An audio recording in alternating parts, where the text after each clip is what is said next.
this week on the eSpecial Needs podcast, I'm sitting down with Angela Craven to talk about kind of aggression and behavioral difficulties with individuals with autism. And so I'm going to let you introduce yourself. Sure.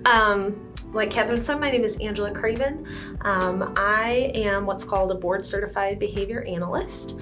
We'll talk a little bit more, I think, in a couple minutes about what ABA entails and what the professional practice of that entails.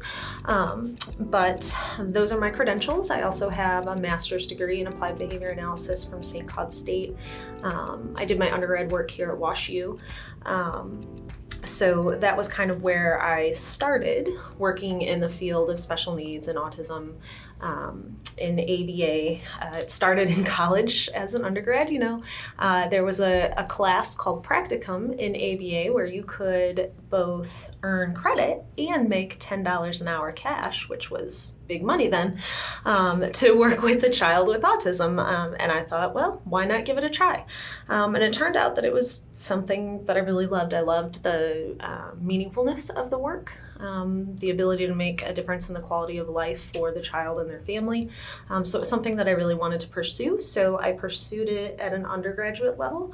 And in my first internship, my first formal internship for training for board certification, I kept working with kids, but then a lot of my clients, getting kind of into the second question of who do you work with, but my clients kind of started to get older and older, and the reasons that I was called in kind of changed from early intervention to more problem behavior, such as aggression, self-injury, those kind of things. So working with families and clients of all ages just to figure out what's going on, and how can we intervene in a way that's going to not only restore homeostasis and safety for everybody involved, but also increase quality of life and take things to the next level. So, you mentioned working with an older population. Mm-hmm. What would be like your age bracket that you usually work with? So I am open to working with all ages. Typically, the client referrals that I get are older children, because typically when I get them, it is, again, because of some sort of aggressive behavior, self-injurious behavior, destructive, something like that, that's really a safety concern, and less on those kind of like language skill building things that we typically associate ABA with. So some older children probably in that like 10 to 14 range, some teens, and then probably the majority of what I'm doing is 18 plus. And I've worked anywhere from 18 to, I think the oldest I had was about 72.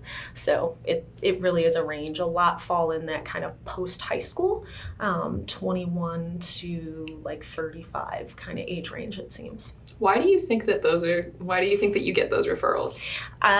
Specifically that age range, I think two things. I did found a day program, which we can talk about in a bit, and that's kind of a target range, but also I'm sure you've probably talked about it on the podcast before, or parents have talked about it. They're able to access services in school till 21, and then after that, what happens? And we're faced with a lot of kids who still need, they're adults then, who still need help developing functional skills, navigating their world. Basically, lifelong learning, we're all doing that. So we're still seeing people who need assistance in those areas, and this is one way that they can get that. So I think that's that kind of fall off. A lot of parents say it's like falling off a cliff, mm-hmm. is a big referral time to outside services.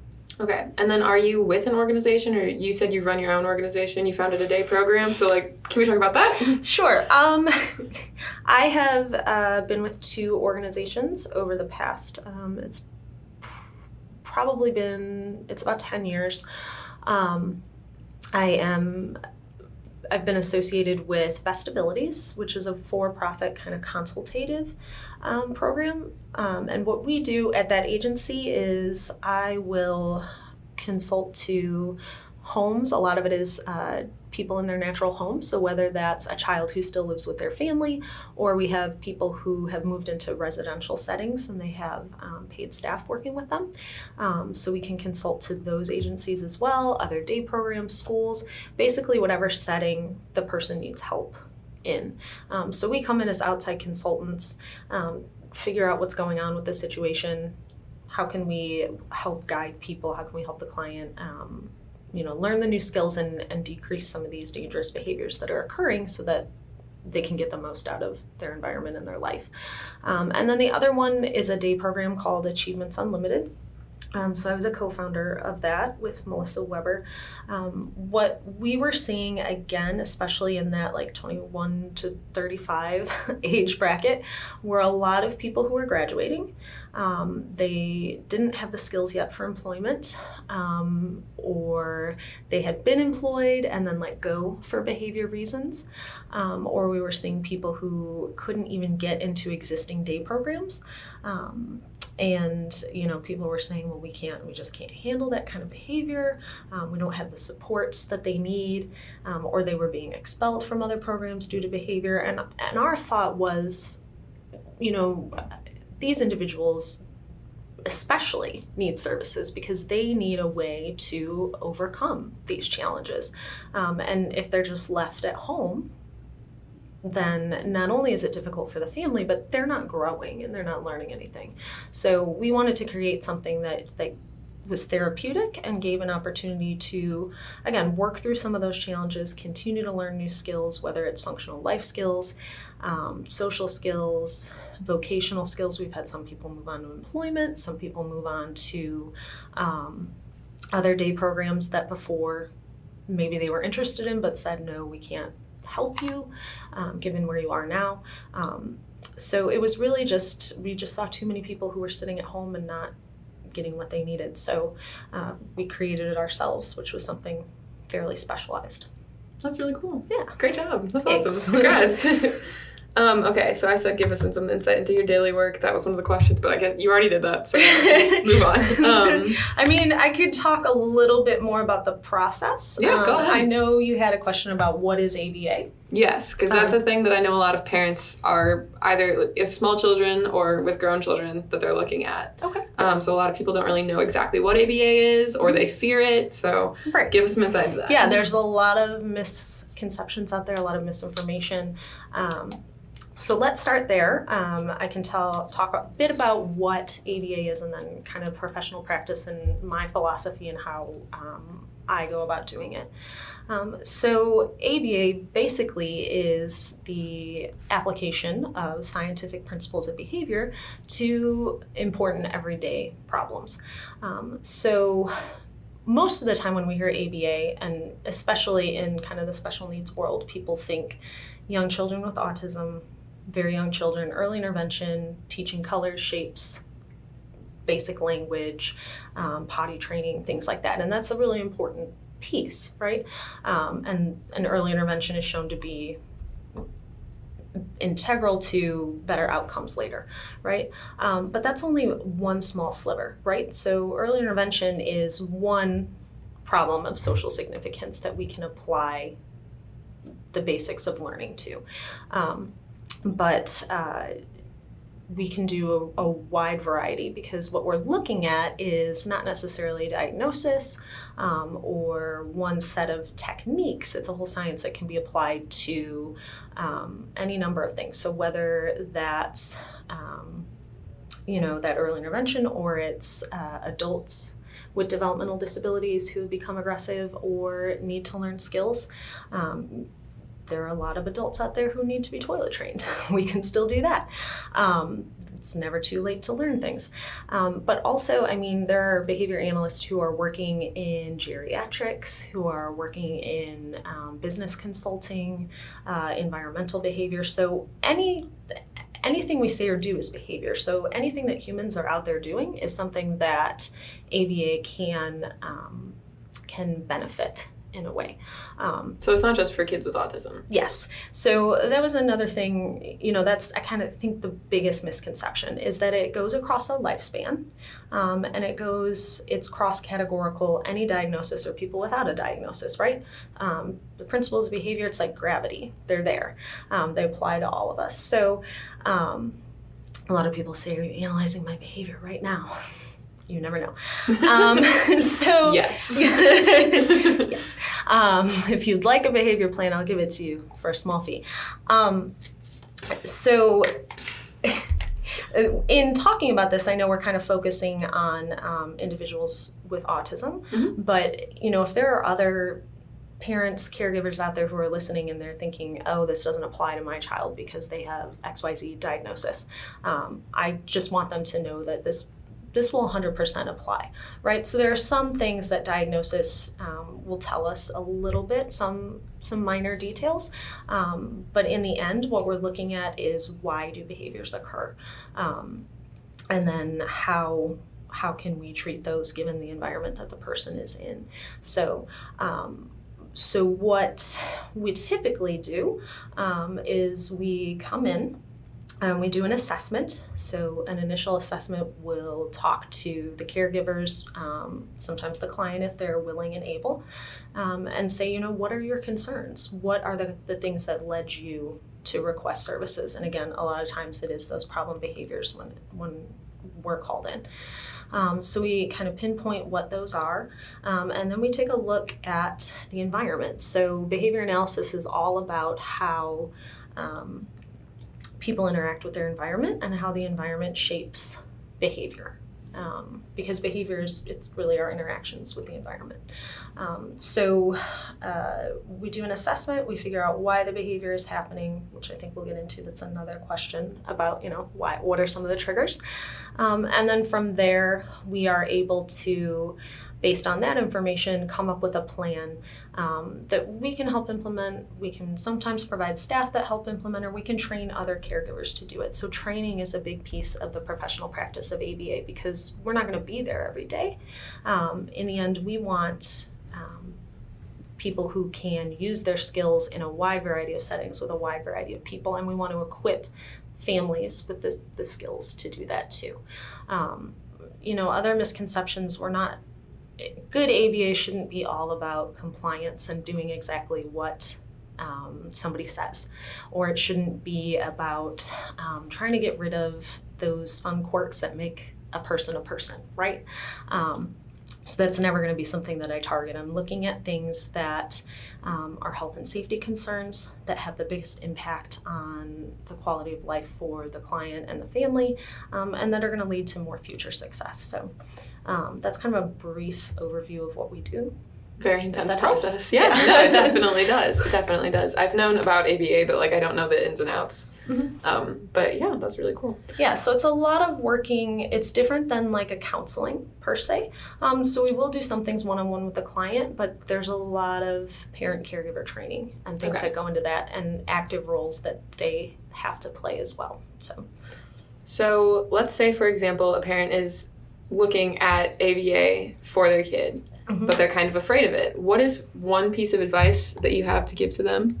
If a parent is kind of leery of ABA, I would say the biggest thing you can do is read up on what makes good ABA, look into different agencies in the area, reach out to them, talk to them, talk to the owners, the directors if you can. I've been directing those two agencies for a long time, and I tried to be the face as much as possible and try to personally answer as many questions as I can to try to get a personal feel. So, it's just like any other professional service that you're doing. You've got to be comfortable with the provider. Ask about their philosophy, ask about their ethics, things like that. So I think a lot of the misconceptions come from older versions of ABA, right? We're a newer field, and I'm not going to lie, especially, in the world of developmental disabilities, we know there have been a lot of atrocities that have been a part of our history, unfortunately. So we're just beginning to grow past that. So a lot has changed since then. So you want to see, where people stand on different things. And I would tell a parent, if there is something that you specifically worry about, like, are you going to tell my child that they have to stop stimming, even though it's not hurting anything? Ask that and see what the provider says. A good one would say, if it's not hurting anything, if it's not disrupting their learning, it's fine, right? Mm-hmm. That's part of who they are. So just ask the questions and get a feel for what you're doing and do your research. And I think you'll find a lot of good stuff out there. Okay, awesome. Okay, so moving on a little bit, transitioning. So what are some typical signs of aggression in an individual with autism? So, it can take various forms, right? So the things that we typically think about when we think about aggression, let me back up a little bit. So I'm going to talk about some different ways that a behavior can look. We call that the topography. It's a fancy word that you don't need to remember, unless you want to pull it out at a dinner party or something and sound fancy. So the way the behavior looks is a little less important. It's a lot less important than why the behavior is occurring, which we'll get to in a bit, because that gives us more information about how we can intervene with that behavior, right? But if we just want to talk about what are some different things that I have seen, let's say in my personal experience, and I've seen pretty much the full gamut. When we think about aggression, we typically think hitting, kicking, pinching, biting, things like that would cause another person harm, pulling hair. I've seen choking, pushing people over,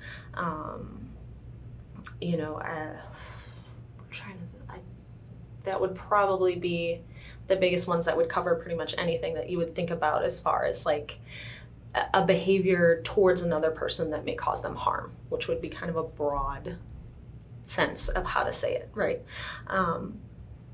Some people might also talk about, self-injurious, self-harming behaviors. Typically, when we talk about aggression, it's directed towards another person, and we usually split that self-injury into something different, but it's not always different, right? Because the same behavior can serve the same reason or function for a variety of people, or for one person in different contexts, or you can have two behaviors that are for the same purpose. So it's kind of an arbitrary line, but that is another thing that a lot of our individuals do face a challenge with. Any of those things that I've listed, people can do to themselves: hitting themselves, biting themselves, pulling out their own hair, banging their heads into walls or other objects. And some of those are probably the scariest things, I think, for parents, family members, other caregivers to see, right? Because it's really, really hard to make sense of that kind of thing. So that's something to be sensitive. It's hard for me sometimes as a professional to see as well. So those are kind of the things that I have seen that have manifested. Not to say that there aren't, humans are capable of a lot of different behaviors. So, it's not limited to those things, but those are probably the most common kinds of things that we see. Okay.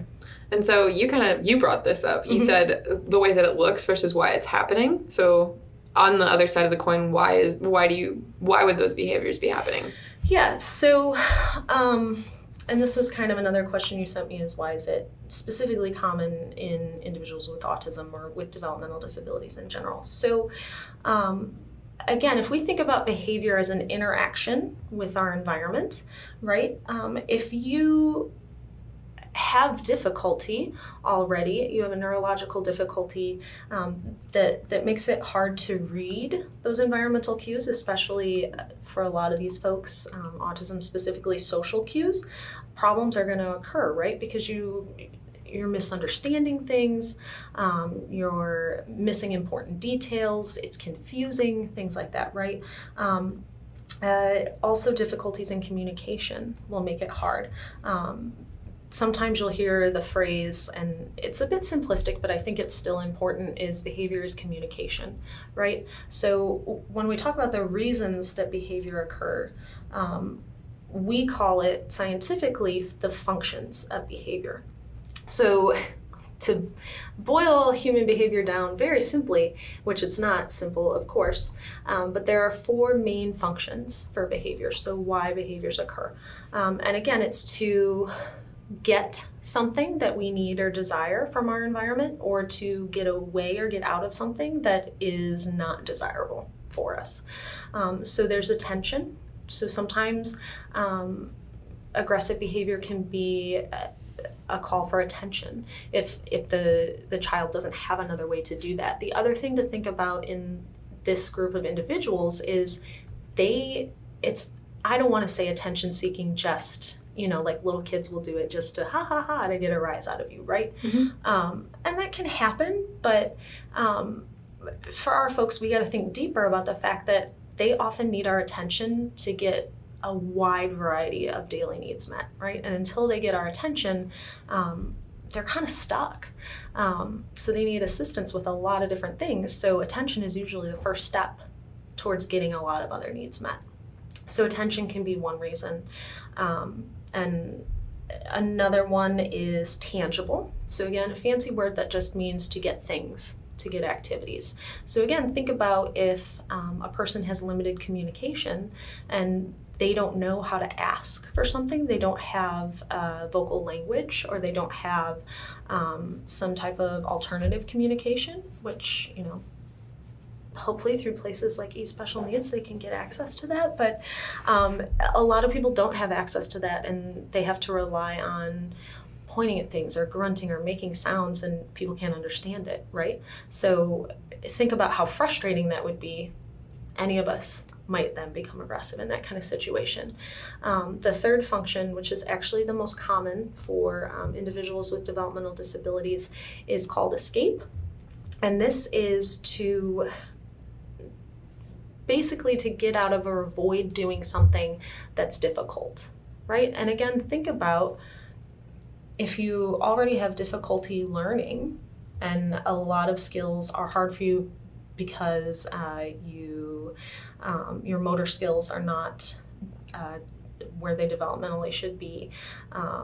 Your social skills are not where they should be. So maybe like being in a classroom setting is just another thing on top of classroom work that makes it hard. There's a lot of things that add difficulty to seemingly everyday tasks for these folks that make it, again, frustrating, so that they need a way to get out of it. And if they don't have a way to communicate that effectively, or people don't understand their means of communication to say that, then, again, we're going to resort to what we can. And then the last function is called automatic, which is a little bit trickier. In this one, so this one would be rarer for aggression, but is common for some self-injury. So in automatic, it is when the behavior itself is, we would say, reinforcing, but let's just say the behavior itself is somehow either pleasing to the person, they like the way it feels, or sometimes is, like, let's say, soothing or alleviates some kind of anxiety or pain or something like that. Mm-hmm. And I see that was one of your questions about, like, anxiety, right? Mm-hmm. So that may be times where we see, think about, a lot of us bite our nails. I bite my nails until I got Invisalign. That finally stopped it. And now I'm like, my teeth cost so much money, I can't. But that's a mild form of self-injury, right? And a lot of it is linked to boredom or anxiety, and you want to relieve those types of feelings, and that's what you go to if you don't have anything else. So I think the common theme that you're probably hearing here is if you don't have something else to go to, then these kind of things are going to emerge because it works for the person. So our goal as behavior analysts and as professionals is to give the person something safer that's going to work better for them. Okay, so very quickly, I'm going to give like a little reiterating recap because This is what I did in college and this is what helps me learn. So we have attention, tangible, escape, and automatic. Mm-hmm. So those are the 4 reasons that an individual might be aggressive, mm-hmm. Or just might be displaying certain behaviors. Right. Okay. And so that's what we, during that assessment that I alluded to, that's what we're looking for. But then we're also looking for to fine tune that, right? So what are the specific situations? So if it's tangible, is it when they're told no, they can't have something? Is it when they can't communicate or get it across that they want something or need something? Is it when they have to wait for something? That's a big one, right? So that still has to do with getting something, but that skill of waiting, which is hard for all of us as humans and especially Americans, I think. Anxiety also comes into play there. Then that could evoke aggressive behavior in somebody. Again, that escape, there could be, a good behavior analyst and a good assessment is going to look at very specific situations. Is it academic work? Is it chores? Is it self-care? What are the kinds of things that they want to escape? Is it social interaction? A lot of our people, it's social interaction because that's difficult for them. They don't understand it, they don't prefer it. Those kind of things. Other situation-specific things we're looking at, again, environment. People are part of the environment. Is it more common with mom than with dad? Does it only happen in the grocery store? Does it happen more frequently at school? Is it only when there are crowds of people around? These kind of things give us more clues as to what the function is, and then also kind of like finally tunes what it is we want to zero in on when we're intervening and we're teaching new skills.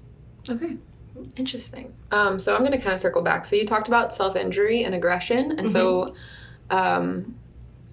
what is the difference between those two, and like where do they overlap? Like if it was a Venn diagram, just kind of like verbally illustrate that for me. Yeah, I mean, again, if we're talking about the way it looks, aggression, we typically group as acts that are an attempt to harm somebody else or that could result in harm to someone else, right? I don't even think intent, a lot of times the intent may not even be there. It's more, the intent is, I really need this thing that I can't get. It's not necessarily, I just want to hurt you. That can happen. It tends to happen more in like highly verbal adults or more typically developed adults, right? But it's things that could cause harm to another person. Self-injury is more, or is by definition, causing harm towards your own self, your own body.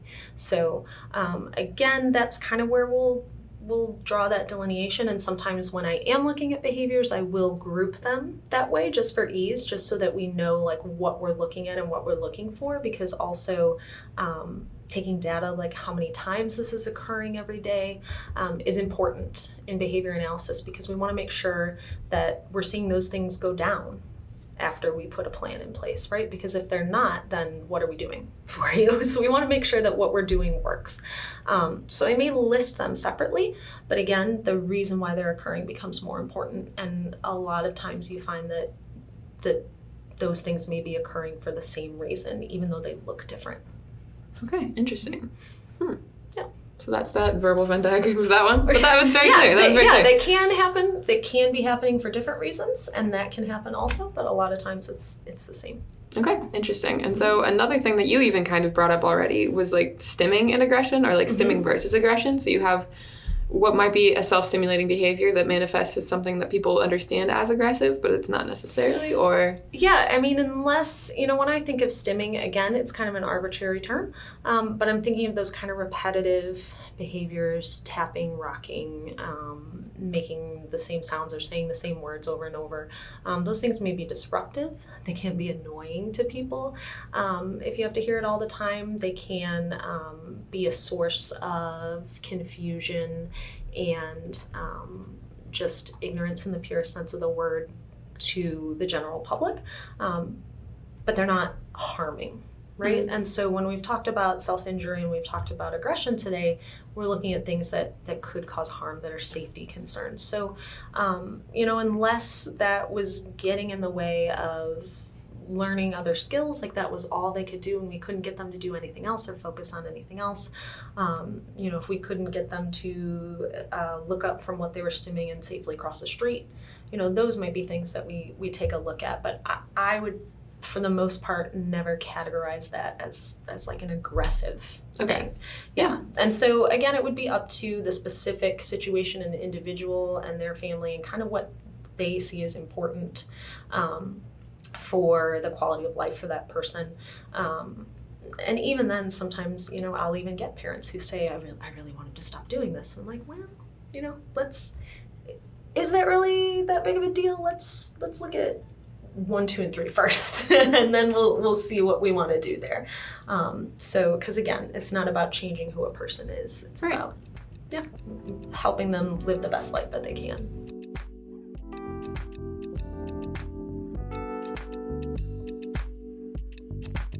We interrupt this week's episode of the eSpecial Needs podcast to let you know that you can take 10% off our swim items with the code SWIMMING10. Just go to eSpecialNeeds.com, type in swim items. You can put some floaties, swim diapers, really kind of anything in the whole swim category. We also have that category. You can just click on the drop-down menu on our website. It's kind of cool. You can put those things in your cart and type in the code SWIMMING10 at the checkout. That's SWIMMING10. Thank you so much, and let's get back to the episode.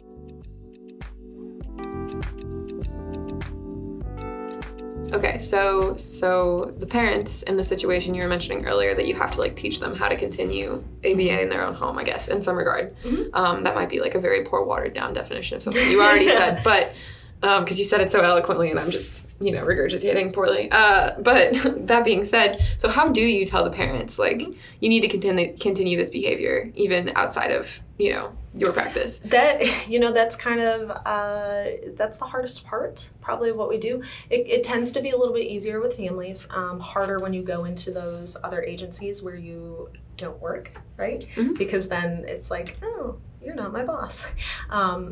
But you've got to really develop a good working relationship with the family. You've got to engender trust, build rapport with the client and the family members, and basically get them to see that, you're on their side. You're not trying to tell someone. I'm never there to try to tell someone that they're a bad parent, that they've done something wrong. I truly believe, and not just professionally, but in my heart of hearts, that people do the best that they can with what they're given. And as much professional work as I do in these kind of situations, I still cannot imagine what it would be like to live with some of this stuff, some of the severe stuff that I've seen 24 hours a day. So as a professional, you have to go in there with empathy, and the families have to be able to see that from you and to feel that, I think, is a big thing. In the nuts and bolts of what we do, we'll provide a written plan, written instructions.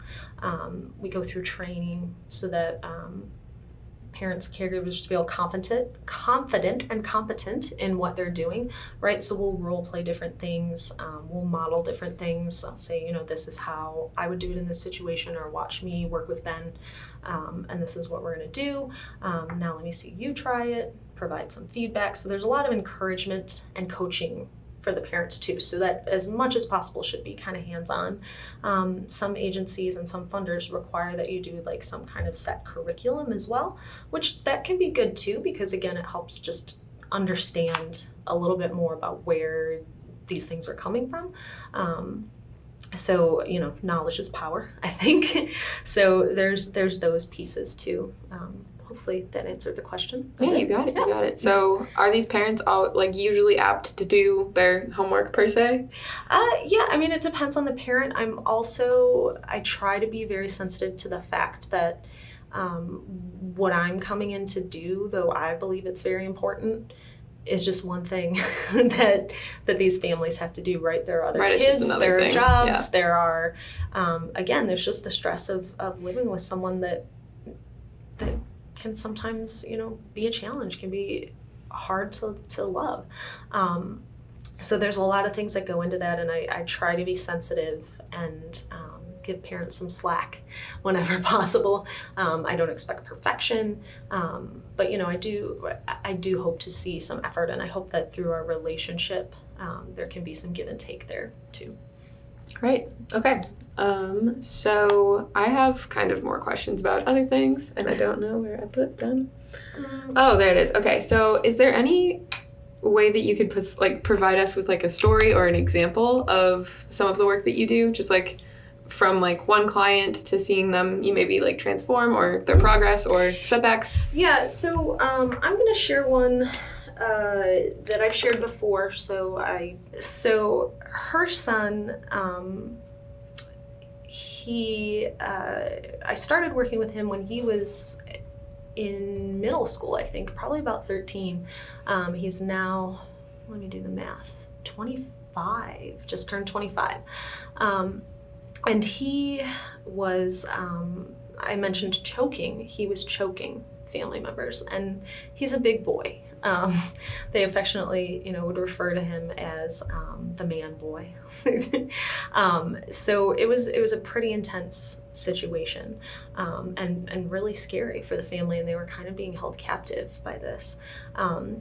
And it turned out that there was a lot of anxiety going on there, a lot of wanting to avoid doing things. He had his favorite things that he would do, watching YouTube, things that he felt comfortable with. I think a lot of it is people feel comfortable doing certain things. We're all like that. And when we have to be pushed out of that comfort zone, it's anxiety provoking. It's something we may not want to do.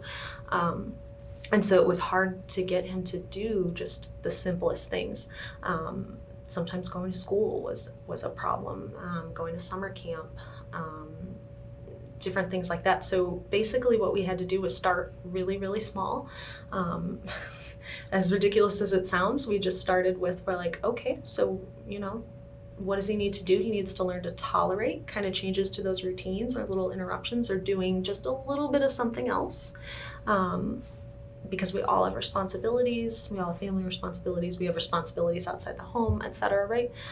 We don't want him to not be able to do the things that he wants to do, or we don't want it to be like, you're just going to do this because I said so. It's about having some flexibility, right?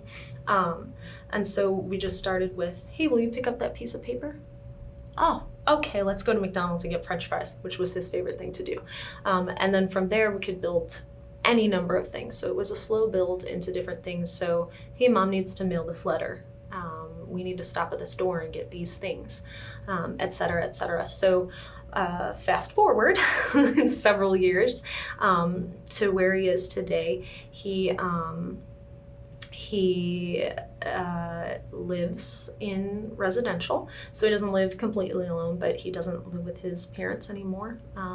He lives with our company, Best Abilities, and gets care there, and he adjusted very well to it, whereas any little change before was just not something he could deal with.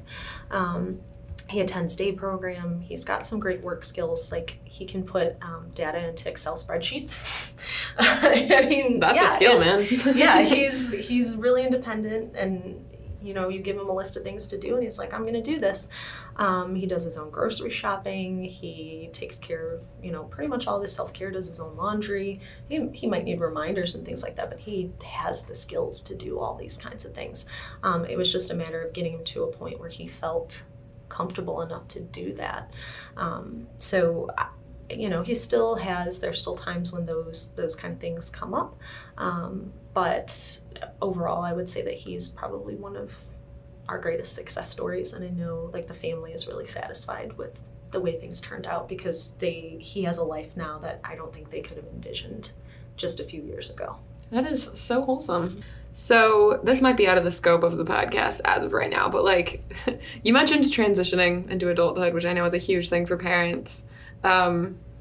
If you want to speak to that, you can, or if you don't, that's all up to you. No, but, that's one of my favorite topics to talk about. Really? We'll have to have you back again then. Yeah. And that's how I met Scott and everything. So yeah, there aren't a lot of us working in that kind of area. It's kind of a forgotten population. Again, oh, well, you're not a little kid anymore, you're done with school, bye. But there's a need for lifelong learning and skill development. So specifically as in, what are some of your questions about just the transit, what's out there? Here in the St. Louis area, there's supported employment, where actually Missouri is one of the better states to live in. St. Louis area is one of the better states to live in for services for developmental disabilities. Move to Missouri. Right. People do move here for special school district, things like that, for Drew Devine Center. Yeah, people. Cool. I know people who have moved here for that. So there are supported employment options through vocational rehabilitation. There are different day programs.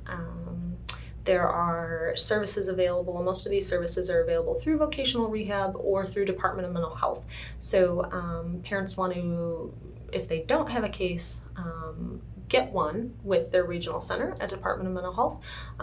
Or, I always say transition planning should begin, they have to do it in schools at like 14 or 16, but really at like 2, right? We've got to be kind of thinking of what's up ahead.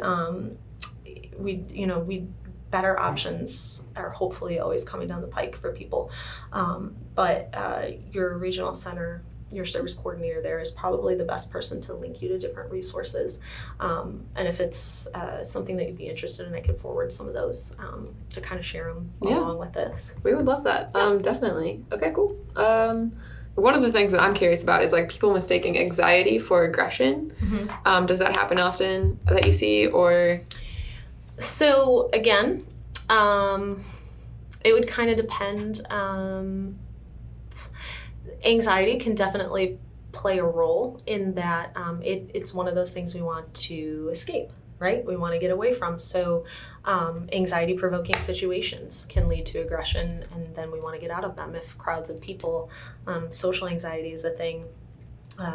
Somebody may become aggressive if they have no other way to say, hey, I want to get out of this, or if that's not being heard by the people around them. Again, anxiety can also play a role in a lot of those self-injurious behaviors. Or people are anxious, especially people on the autism spectrum are anxious about changes to their schedule. They're inflexible. They want to do the same things over and over. And when those things aren't options, that's anxiety provoking. And we want to do something to get things back to where we need them to be, right? So they're linked in a lot of ways. And I am most definitely not a big medication pusher. I think most of our individuals are medicated too much. So if you get a good psychiatrist, stick with them, share it with your friends. But one thing I will tell clients is if I'm seeing signs of those kind of extreme anxiety responses is, talk to the doctor. This may be one time to talk to the doctor and maybe see if there's something we can do to take the edge off. Hopefully it's something we can wean them off of later, but let's take the edge off so that we can work on some of these skills and get the person feeling safe and secure enough to do that. So they definitely can be linked. And I don't know if I would say that people are often mistaking, at least not behavior analysts, mistaking anxiety for aggression. They are missing the role of anxiety in aggression. And so I think that's something that we could do better as professionals at being sensitive to. That's interesting. I wouldn't have thought of that. Yeah. Okay, so I also did we talk about attention-seeking behaviors, or am I just okay? We kind of jumped around, and we talked about how attention is one of the functions. It's people need attention to get a lot of their other needs met. I would assume, and I think I touched on this before, that when people say attention-seeking, and I'm making air quotes here, again, they're talking about it in a negative sense, like he just wants attention, or like he's just doing that for attention. He's just trying to get a rise out of you, which happens. I've worked with clients where they crack themselves up. They think it's funny. They think the reaction of other people is funny, right? Typical kids. Little kids are like that. Teenagers, we're all kind of like that at times, and we all do some things just to get some attention, some praise, some recognition. But again, what I really want people to be sensitive to in the case of people with autism and other disabilities is attention. Attention is necessary for so many things. They need our attention, they need our help, they need our assistance. But then, the flip side of that coin is that if we can teach people to be as independent as possible, and help them, feel like they have the skills to do these things, then some of that can hopefully alleviate as well. And I know one of your other questions was, what can parents do if their kids are aggressive. So we can kind of segue into that. Yeah, that was perfect. That was my final question, actually. Yeah. Because I felt like that's a good closing question. But what can parents do if their child is aggressive? Yeah.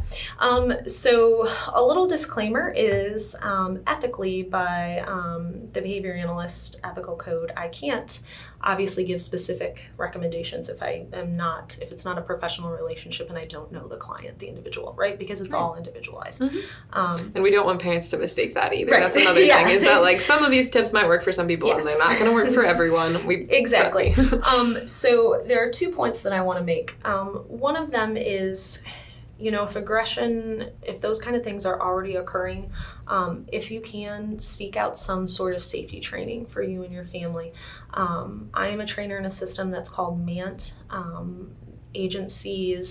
Most agencies in Missouri have to train. Agencies that are providing ABA or residential services or day programs or something have to train their staff in some sort of crisis intervention training. Little known fact is that at least with MANT, I am allowed to teach those skills to client parents as well. And some places have different options to be able to provide some community classes and things, I think. So it's worth it to get that kind of training to, again, feel confident, a little bit more confident. Nobody's ever going to be confident or not afraid of those kind of situations, but to have some of the de-escalation techniques, verbal de-escalation techniques, non-physical de-escalation techniques, but also if things have to get physical, if somebody is putting their hands on you, how can you protect them and yourself in a way that's not going to cause further harm? So that's something that a lot of times I'll talk to parents about when we first sign on, is if I'm seeing something that's really severe, and I hear, stories, especially dads will say, I had to restrain him, I had to, and I'm like, okay, I'm not judging you. Again, I would never judge you, but there are safe ways we can do that, and I want you to have those tools if you need them. Our OT also, this is kind of just a side tangent, but our OT has mentioned on a few occasions that some kids can get PTSD from restraints and holds, so they're not always like the best way. Correct. Would you say they're like kind of a last resort? They should be. Okay. Yes. So that's kind of another thing if you're looking at different agencies, different care for your child. Ask about that. Ask what their restraint policy and rate is, because it should be low. At Achievements Unlimited, they've been open almost 7 years now, and there have been 2 restraints, I think. That's pretty low. Working with the supposedly worst cases in the area. So it's not something that you have to do. You can do a lot of hands-on non-physical techniques because it can be traumatizing, re-traumatizing. It can lead to injury for the person performing it or the person being restrained. So a good training will teach you all the things that you can do up until that point. And if you have to go there because you feel that there's an imminent threat, how can you do it in the safest manner? So yes, so that's something, if possible, to seek that kind of training out. The other thing I will say is prevention. So there's emerging research in behavior analysis, but it's also just common sense. And how can we prevent aggressive behaviors? And maybe some of these things are already happening now. They're kind of happening low key. You're seeing them just starting to emerge, right? Go back to those functions and why those behaviors occur.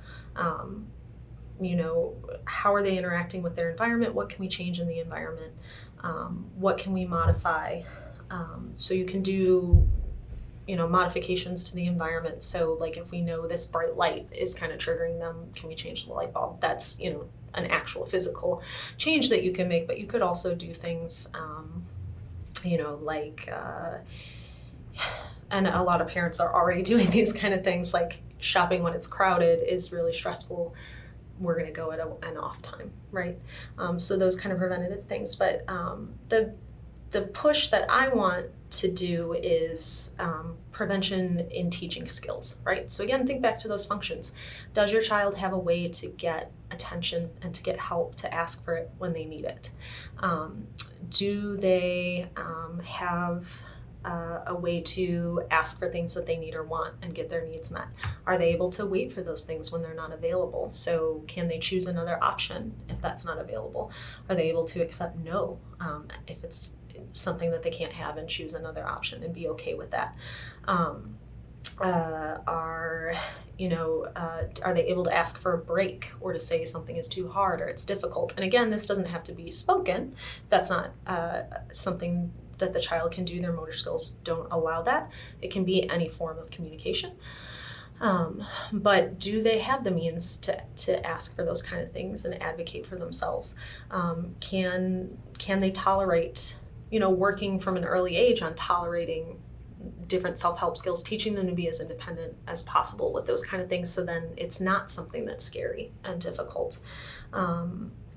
Automatic's a little harder, but a big thing, especially with adults, that I like to push is leisure skills. Do they have a stimulating environment? A lot of our folks who come in either have no hobbies, or they're doing the same thing that they were doing when they were 2, and it's not working for them anymore.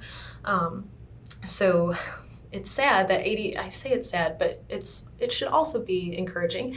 That 80% of my job, I would say, is saying, be nice to people and give them things to do, and you're going to see rapid reductions. So lots of exposure to different activities and knowing that maybe the first time it's not going to take off, but eventually it could try it again. It can be something they like. And if that doesn't work, try something else. And the more things that people can do to occupy themselves in safe and adaptive ways, the better, and the more enjoyment they're going to get out of life too. So that's what I would say is just focus on skill building, functional everyday skills. There is some great work out there by Pat McGreevy. If a parent ever gets a chance to see him speak, Peter Gephardt is another good speaker for adult functional skills and things like that. So those are the kind of things, if you ever get a chance to see those kind of things. And then the last thing I would say, obviously, if it's getting to be something where safety is a major concern, it's happening frequently, you're really not having any success, trying other things, professional help. If you're a child with autism, usually under the age of 18, there can be insurance coverage, there can be Medicaid coverage for ABA, and that's an option.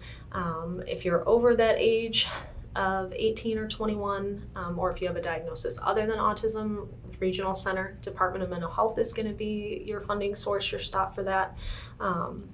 That's not guaranteed, but get with them. Talk to them about what your concerns are, what you need, and see if you can't get linked up to an agency. And there are it's a pretty good scene here for behavior analysis. So there are a lot of agencies out there, maybe not quite as many that are working again with more severe aggressive behavior, but there are some out there, and that could also be something, besides my agency, something that I could provide for parents, because it's a deeply personal choice. You want to shop around, you want to find somebody that you're comfortable with, and go from there, because that professional help is really going to give you the attention that you and your child deserve, and something that's really individualized to your case, to your child's needs, your family's needs, and will really give you more of what you need on an individual level. So is there anything else that you'd like to speak to that I didn't ask about, or something that you feel like I left out, or something else? I think we've covered a lot of things. What I really like to push and want people to know, again, is that ABA does great work in early intervention. It's great, but we've got a whole generation of people who maybe didn't have access to those kind of services. Or we have people who are still, for whatever reason, they're still struggling with things like aggression, with self-injury. ABA is the science, is the tools to deal with that, regardless of somebody's age, regardless of their diagnosis. And it's something that we can help with, and that people can have a better quality of life, can have more meaningful, enriched lives. And it's not something to families out there who are struggling. This is not, it's not a failure on your behalf. It's not even necessarily because your child has autism or has this disability. They need the skills, right? And we all have struggles because we don't have the skills. What do they say on How I Met Your Mother? We all have gaps, right? So let's think about it as filling in the gaps. So can we fill in the gaps for people so that they don't have to do things that really are probably not going to keep working for them in the long term. So. Nice. All right. Thank you so much for being on the podcast. Thank you for taking your time, and thank you for giving us a lot of great insights. You're welcome. All right. Cool. Thank you for having me.